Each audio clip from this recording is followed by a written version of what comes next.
Nitrogen dioxide is a dangerous gas produced in our cars. Its pieces, nitrogen and oxygen, however, are present everywhere in our atmosphere. Breaking NO2 apart isn't easy. You need a lot of heat to break its double bonds. Yet we have chemicals in our cars called catalysts that help do this every time. What exactly are catalysts, and how do they work? Catalysts speed up reaction rates by changing the structure of molecules in a way that makes them easier to react with.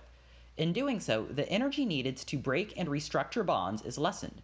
Generally, this means breaking down molecules into smaller pieces.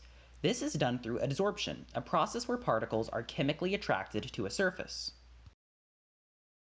The most important part of our catalyst is its surface area. If you think about two objects in contact, they're really only interacting with each other's surfaces, not really what's on the inside. And while they do have to deal with a lot of polar attractions and such, they're still only really interacting with the particles that are on the surface. Catalysts have a measure called dispersion. Dispersion is the ratio between the number of surface atoms and the total number of atoms. This is actually a very important measure. You can increase surface area by increasing the dimensions of the molecule, but by increasing the size, it's harder to react with particles in hard-to-reach places. When you have a 1-to-1 ratio, like a single atom catalyst, the atom is the maximized surface area, so you can fit as many as you want. The most common type of catalyst is heterogeneous, meaning they have non-uniform surfaces.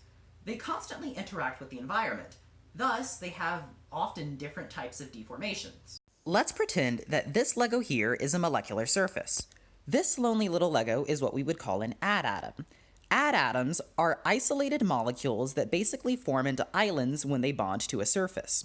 Sometimes the layers of a molecular surface can be uneven and you get these cliffs called terraces. Terraces can sometimes have enclosed spaces that are porous-like called kinks. Oh, behave.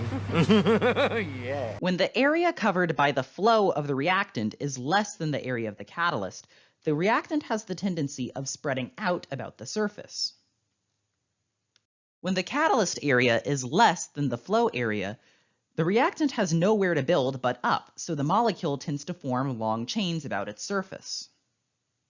Forming a large chain versus forming a group of atoms could be the difference between making a plastic and making a gas, which is why temperature is so important when it comes to catalysis. When temperature increases, particles tend to expand. Atoms that used to be a part of the volume are now a part of the surface area, so the fundamental products it can form changes. Temperature absolutely must be controlled in reactions. I hope my video helped you understand what catalysts are and how they work. Thanks for watching!